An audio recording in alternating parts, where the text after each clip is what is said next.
Hello बच्चों, ईडूशाला दर्पण के यूट्यूब चैनल पर फिर से आपका स्वागत है। बच्चों, कल हमने क्लास 10 चैप्टर 1 वास्तविक संख्या में जो नंबर सिस्टम है उनमें कुछ नंबर के बारे में जाना था। आज यह नंबर सिस्टम के अंतिम क्लास है। इनमें जो भी संख्याएं बच गया है उन सभी संख्या को डिटेल में डिस्कस करेंगे। तो आप सभी इस चैनल से जुड़ जाइए और कॉपी कलम लेकर बैठ जाइए, क्योंकि नोट्स बनाते हैं, फेयर करते हैं, तो यही नोट्स आपके एग्ज़ाम में काम आएगा।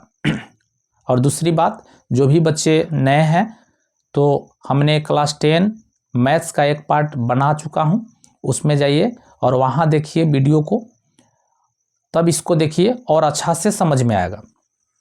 तो बच्चों, कल हमने बताया था संख्या के बारे में, यानी संख्या मुख्य रूप से दो प्रकार के होते हैं, वास्तविक संख्या और काल्पनिक संख्या। वास्तविक संख्या को रियल नंबर कहा जाता है, काल्पनिक संख्या को इमेजिनरी नंबर कहा जाता है। कल हमने मिस्टेक से काल्पनिक संख्या को कॉम्प्लेक्स नंबर लिखा था, तो आप सभी वहाँ कॉम्प्लेक्स नंबर को काटकर इमेजिनरी नंबर बनाइएगा। तो पहला जो संख्या था, प्राकृत संख्या के बारे में जान चुके हैं। गिनती की संख्या को प्राकृत संख्या कहते हैं, है ना। पूर्ण संख्या के बारे में जाने थे। जब प्राकृत संख्या के परिवार में शून्य को शामिल कर दिया जाता है उसे पूर्ण संख्या कहते हैं। और पूर्णांक संख्या के बारे में भी जाना था। जब पूर्ण संख्या को धनात्मक और ऋणात्मक के रूप में लिखा जाता है उसे पूर्णांक संख्या कहते हैं। सबसे छोटी प्राकृत संख्या 1 है, सबसे बड़ी प्राकृत संख्या अनंत है ना। ये सब चीज़ का लिखाए थे। सबसे छोटी पूर्ण संख्या 0 है, सबसे बड़ी पूर्ण संख्या अनंत है ना। एक चीज़ हमने पूर्णांक में नहीं लिखाया था, सबसे बड़ी पूर्णांक संख्या अनंत है और सबसे छोटी पूर्णांक संख्या भी अनंत है, क्योंकि है ना सबसे बड़ा का कोई अंत नहीं है और सबसे पूर्णांक में सबसे छोटा का कोई अंत नहीं है, क्योंकि माइनस में छोटा बहुत सारे नंबर हो जाता है। तो आज हम लोग जानेंगे परिमेय संख्या, अपरिमेय संख्या, भाज्य संख्या, अभाज्य संख्या, सह अभाज्य संख्या, है ना, सम संख्या, विषम संख्या। इन सभी संख्या को डिटेल में डिस्कस करेंगे। तो आप सभी, मेरा यही रिक्वेस्ट है आप सबसे कि कॉपी कलम लेकर बैठ जाइए, नोट्स जरूर बनाइए। तो चलिए हम जानते हैं चौथा नंबर में परिमेय संख्या के बारे में पूरे डिटेल में।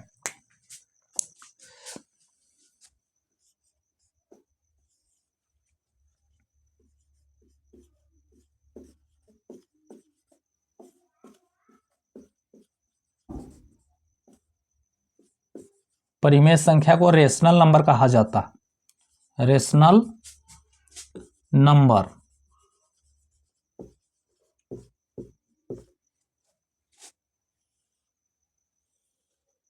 तो बच्चों, हम लोग क्लास 9, 8 में भी पढ़ चुके हैं। जिस संख्या को P बटा Q के रूप में लिखा जाता है उसे परिमेय संख्या कहते हैं। जहां P और Q कोई पूर्णांक है और Q डज नॉट इक्वल 0 है। चलिए इसको लिखते हैं, उसके बाद समझाएंगे।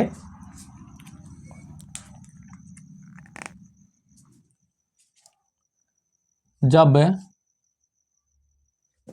यानी जिस संख्या को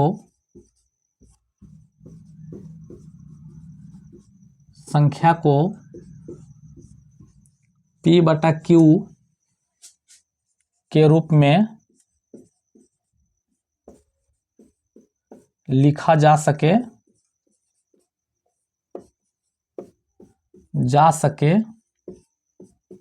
उसे परिमेय संख्या कहते हैं।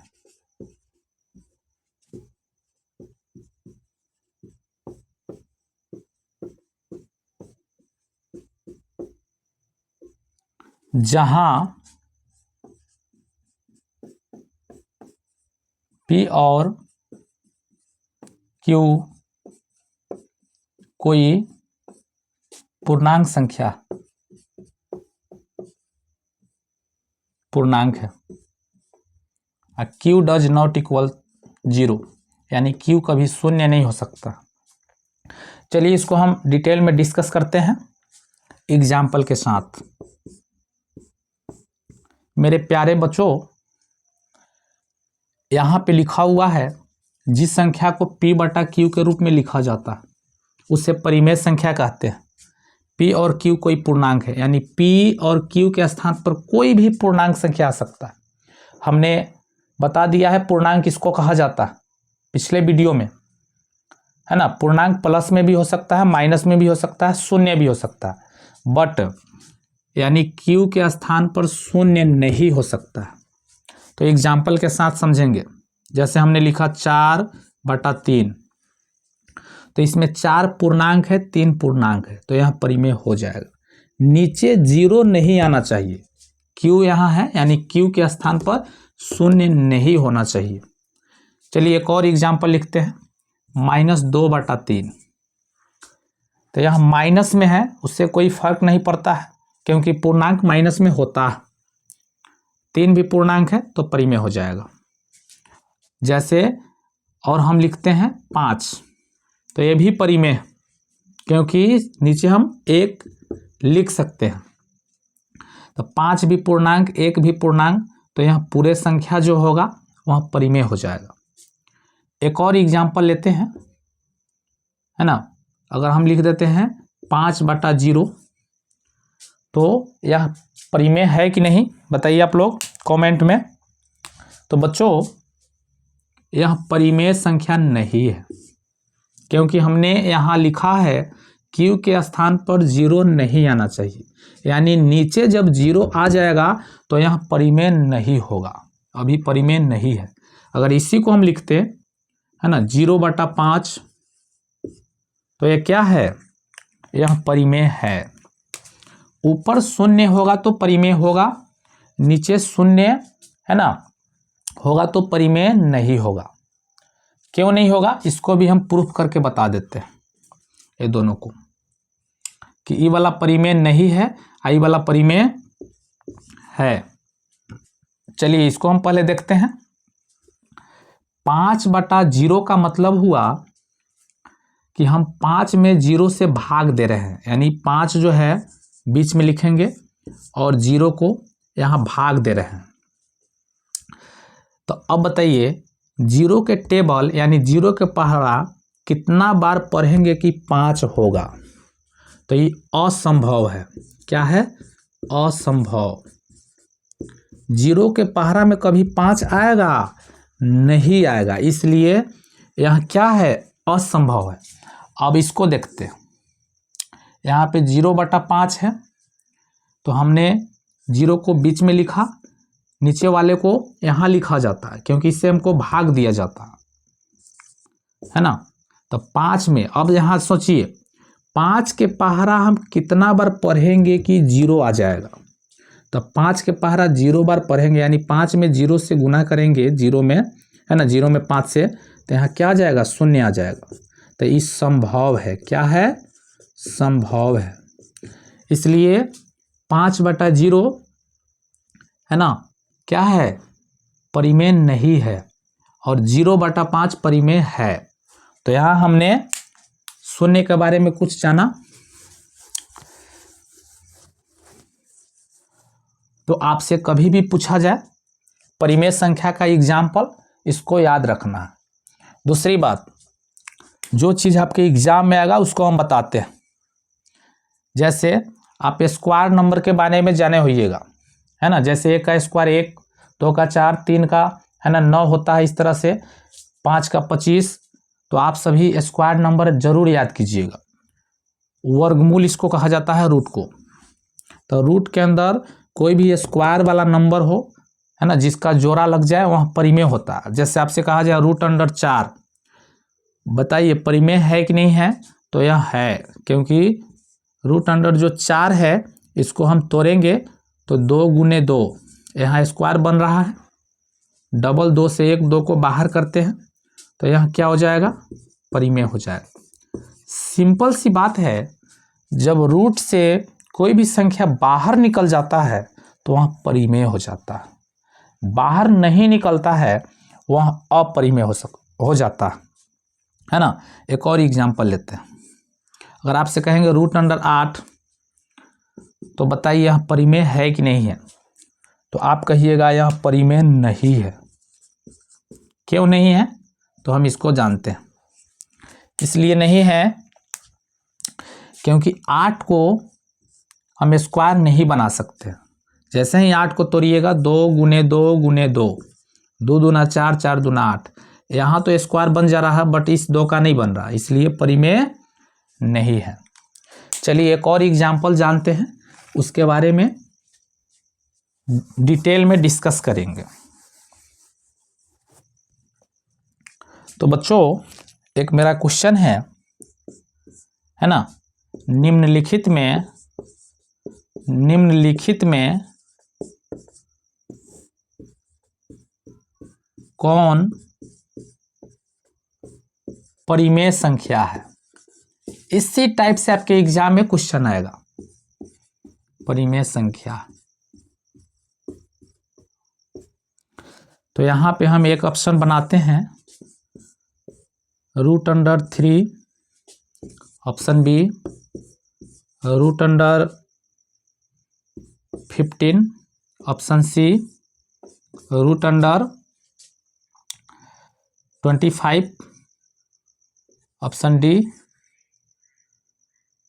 √7। तो बच्चों अब हम यहाँ परिमेय संख्या को खोजेंगे। परिमेय संख्या यहाँ √3 तो किसी का स्क्वायर नहीं है ना, तो ये नहीं होगा। 15 भी किसी का स्क्वायर नहीं है, 7 भी किसी का स्क्वायर नहीं है। ऑप्शन सी जो 25 है, 25 किसका स्क्वायर है? 5 का स्क्वायर है, इसलिए डबल 5 से एक 5 को बाहर कर देंगे, क्या हो जाएगा? परिमेय संख्या होगा। इसके बाद हम अपरिमेय संख्या के बारे में डिस्कस करेंगे, है ना। तो ये जितना भी जो नंबर देख रहे हैं √3, √15, √7, यह अपरिमेय संख्या है ना। तो आप सभी मात्र 1 मिनट का हम समय देते हैं, इसको कॉपी पर नोट कर लीजिए।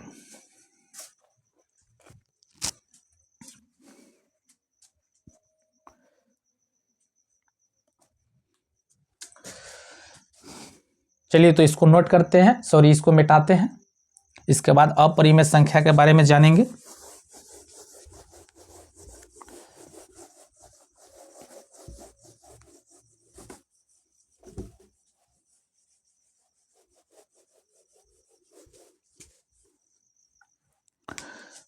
पांच नंबर पर जो संख्या है वह अपरिमेय संख्या।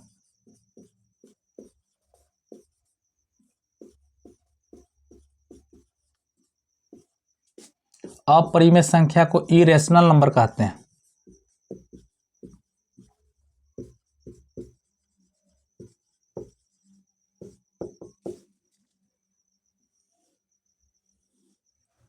तो बच्चों हम लोग जानेंगे अब अपरिमेय संख्या के बारे में। परिमेय संख्या के जो विपरीत संख्या होती है उसे ही अपरिमेय संख्या कहते हैं। परिमेय संख्या में हमने पढ़ा जिसको बटा के रूप में लिखा जाता है वह परिमेय संख्या होता है, बट जिसको बटा के रूप में नहीं लिखा जाता है वह अपरिमेय संख्या होता है। तो उसी चीज को हम लिखते हैं, यानी जिस संख्या को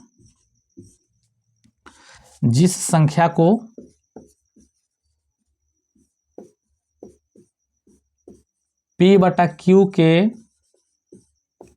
रूप में नहीं लिखा जाता, P/Q के रूप में नहीं लिखा जाता है,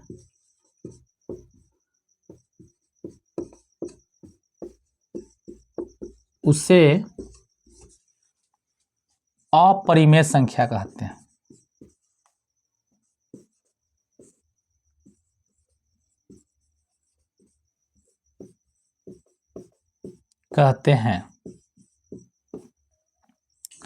तो यहाँ पे सवाल है कि कौन ऐसा संख्या है जिसको हम बटा के रूप में नहीं लिख सकते। तो बच्चों जितना भी संख्या है रूट के अंदर जिसका वर्गमूल नहीं निकलता है वही अपरिमेय संख्या। तो इसका एग्जाम्पल याद रखना, √2 यह अपरिमेय संख्या, √3 ये भी अपरिमेय संख्या, लेकिन √4 अपरिमेय संख्या नहीं है, क्योंकि 4 2 का स्क्वायर है। आप सभी से रिक्वेस्ट है कि 1 से 30 तक, है ना, जो भी स्क्वायर नंबर है सभी स्क्वायर नंबर को आप याद कर लीजिए। जैसे 1 से 10 तक तो सबका क्लियर रहता है। 1 का 1, 2 का 4, 3 का 9, 4 का 16, 5 के 25, 6 के 36, 7 के 49, 8 के 64, 9 के 81, 10 के 100। बट 11 से 30 तक कंफर्म करना है। जैसे 11 का 121, 12 के 144, 13 के 169, 14 के 196, 15 के 225, 16 के 256, 17 के 289, 18 के 325, 19 के 361, 20 का 400, 21 का 441, 22 के 484, 23 के 523, 529, 24 के 576, 25 के 6 से 25, 26 के 6 से 76, 27 के 729, 28 के 784, 29 के 841, 30 के 900। तो इन सभी, है ना, स्क्वायर नंबर को कम से कम 30 तक याद कीजिए ताकि और आसान हो जाए। तो रूट के अंदर 4 2 का स्क्वायर है, इसलिए 4 अपरिमेय नहीं है। इसके बाद कौन कौन से हो जाएगा? रूट अंडर 5, रूट अंडर 6, इस तरह से बहुत सारे संख्या है ईटीसीएम लिखते हैं जो कि अपरिमेय है ना। अब अपरिमेय क्यों है तो हम लोग एक्सरसाइज में पढ़ेंगे कि सिद्ध करें कि रूट 2 एक अपरिमेय संख्या है, सिद्ध करें कि रूट 3 एक अपरिमेय संख्या है, सिद्ध करें कि रूट 5 एक अपरिमेय संख्या है। इसको प्रूफ करके जानेंगे कि क्यों अपरिमेय है। तो यह जैसे ही अगला एक्सरसाइज में हम लोग आएंगे तो वहाँ पे इसको जानेंगे। तो इस तरह से हमने अपरिमेय संख्या के बारे में जाना। और छठा जो नंबर है वह है अभाज्य संख्या। अभाज्य संख्या, अभाज्य संख्या को प्राइम नंबर कहा जाता है। Prime number. तो बच्चों प्राइम नंबर को अच्छा तरीका से जानेंगे। यहां से भी आपके एग्जाम में क्वेश्चन आएगा। एक से बड़ी वैसी प्राकृत संख्या, यानी एक से बड़का होना चाहिए। अब प्राकृत होना चाहिए, प्राकृत का मतलब वो माइनस में नहीं होगा। एक से बड़ी ऐसी प्राकृत संख्या जो एक से कटे और खुद से कटे, माने एक से भाग लग जाए और खुद से भाग लग जाए, बाकी किसी संख्या से भाग नहीं लगे, उसे हम लोग अभाज्य संख्या कहते हैं। तो इसको हम डिफिनीशन के साथ लिखते हैं। एक से बड़ी वैसी प्राकृत संख्या, माने एक से बड़का होना चाहिए, प्राकृतिक संख्या जो एक और खुद का मतलब होता है स्वयं, स्वयं अपने आप से विभाज्य हो, है ना, विभाज्य हो, अन्य किसी संख्या से नहीं, अन्य किसी संख्या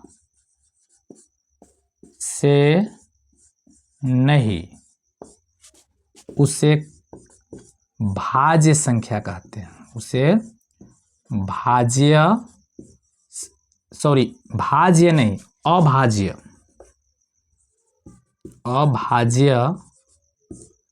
प्राइम नंबर संख्या कहते हैं।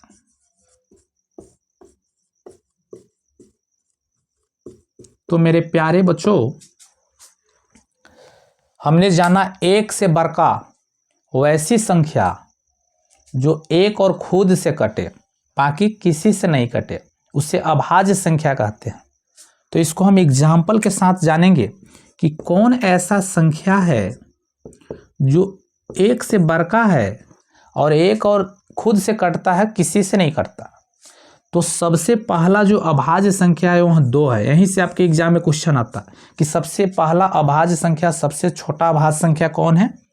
2 है, क्योंकि 2 केवल 1 से कटेगा और 2 से कटेगा, इसके बाद 2 किसी से नहीं कट सकता, इसलिए पहला क्या हो जाएगा? 2, है ना।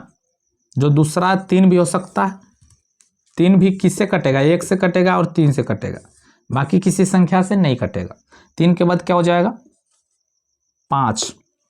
4 तो 1 से, 2 से और 4 से भी कट जाएगा। 4 के बाद 6 नहीं होगा, 6 1 2 के अलावा 3 से कट जाता है, 7 हो जाएगा, है ना। 7 के बाद 8 नहीं होगा, 9 नहीं होगा, है ना, 10 भी नहीं होगा, 11 हो जाएगा। 11 के बाद 13, है ना, 13 के बाद 17, 19, जितना भी जो संख्या देख रहे हैं वह 1 से कटता है और खुद से कटता है, बाकी किसी संख्या से नहीं कट सकता।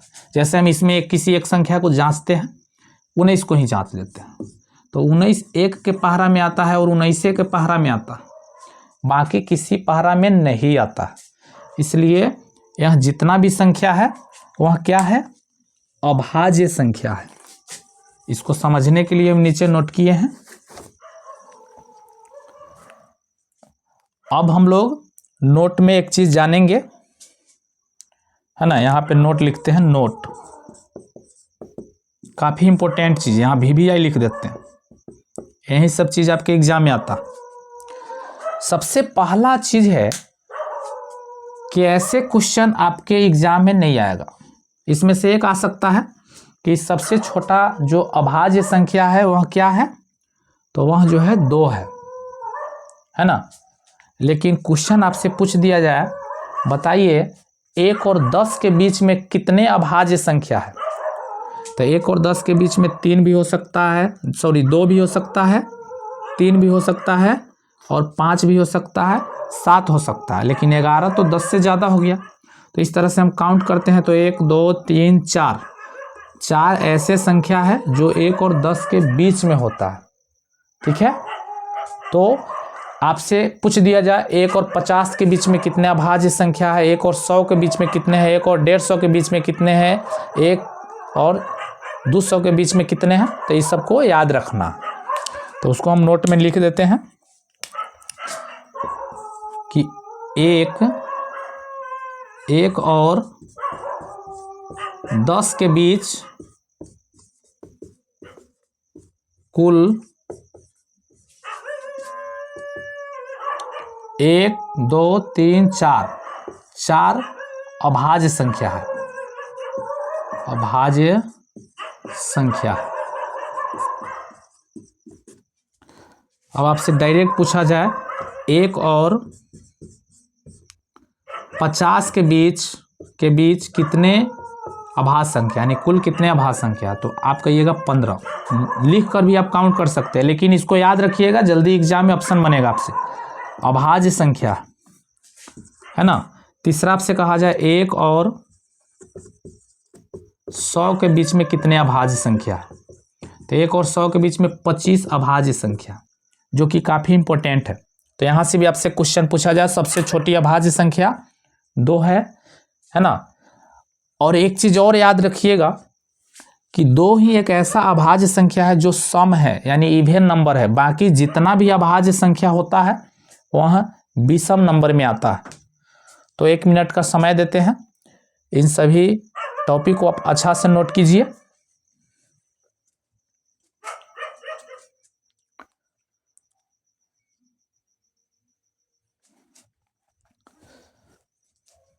तो चलिए इसे हम मिटाते हैं, फिर अगला नंबर को समझाते हैं।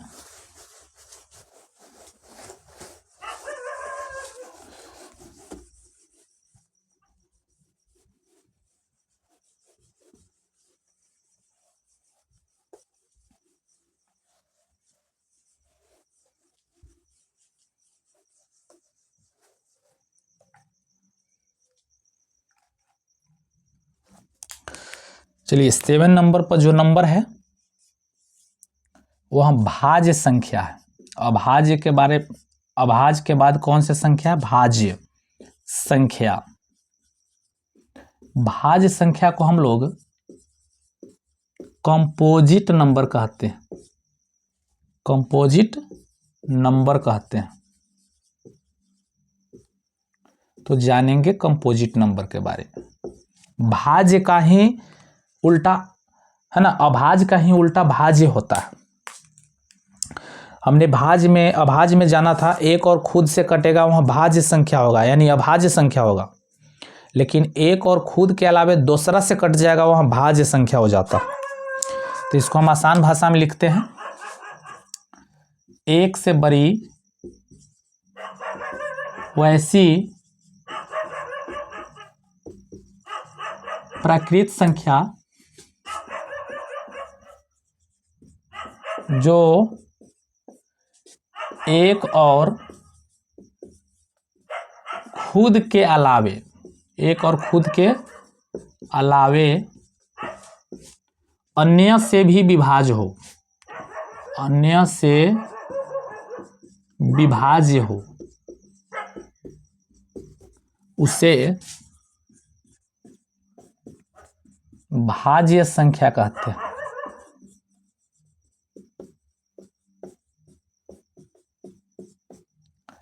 अब इसको ना एग्जाम्पल के साथ जानेंगे। एग्जाम्पल क्या है, हमने पढ़ा था दो क्या है, अभाज्य है, तीन भी अभाज्य है। तो अगर सबसे छोट भाज्य संख्या को खोजना होगा तो 4 लिखिएगा, यानी 4 से भाज्य स्टार्ट होता है। क्यों 4 भाज्य है, तो 4 को हम गुणनखंड करते हैं, तो 4 एक से कटेगा और 4 से कटेगा, एक और खुद से तो कटिए जा रहा है, लेकिन इसके अलावे 4 को हम कटाएंगे तो 2 से भी कट जाएगा। 2 के पहरा है ना, 2 बार पढ़ेंगे तो 4 आ जाएगा, इसलिए 4 का 2 से ज़्यादा गुणनखंड हो जा रहा है, 3 हो जा रहा है, इसलिए 4 अभाज्य नहीं है, भाज्य है। तो आपसे कहा जाए सबसे छोट भाज्य संख्या क्या है, तो 4 है। 4 के बाद 5 तो है नहीं, 6 है ना, 8 9 10, इस तरह से बहुत सारे हो जाएगा। ETCM लिख देते हैं।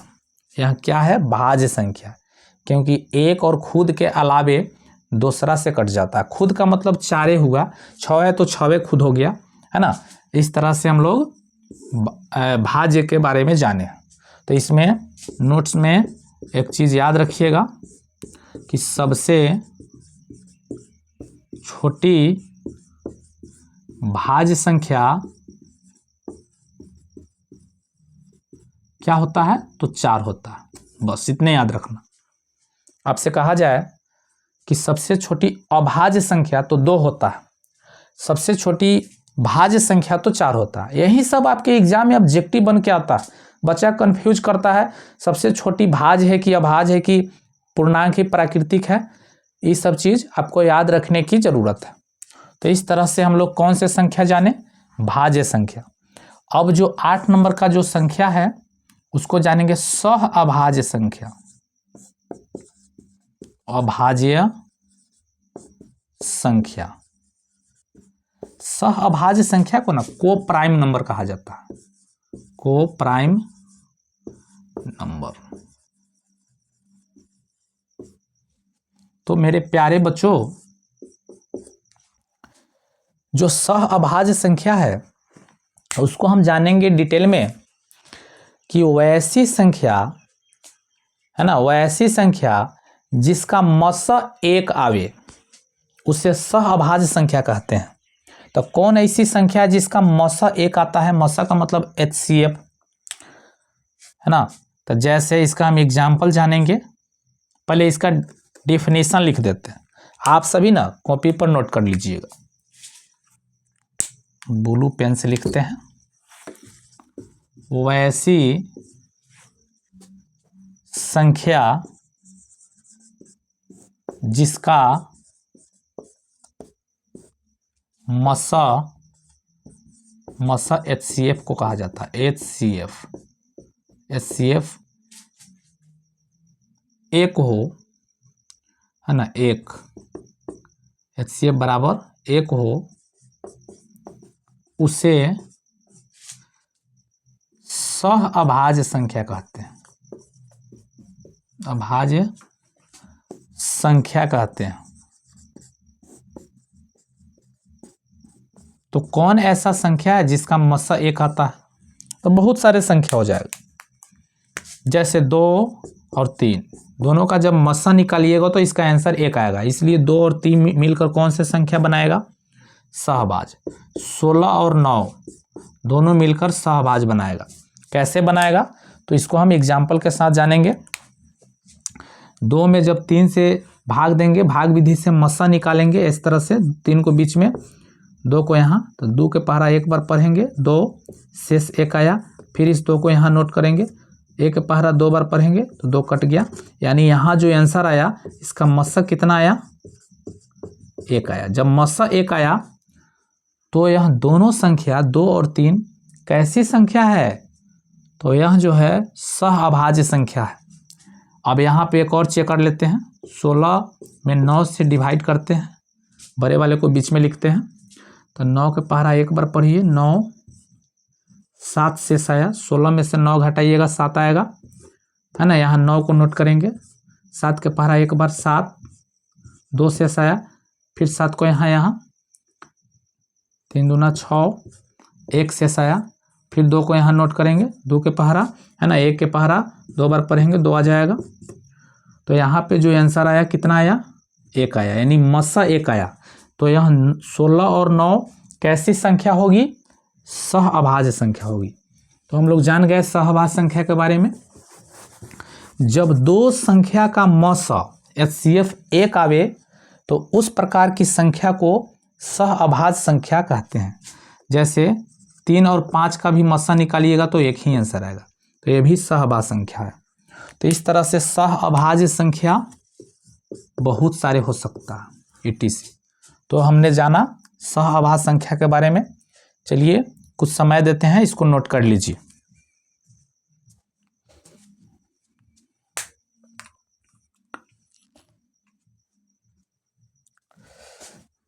अब इसको मिटाते हैं।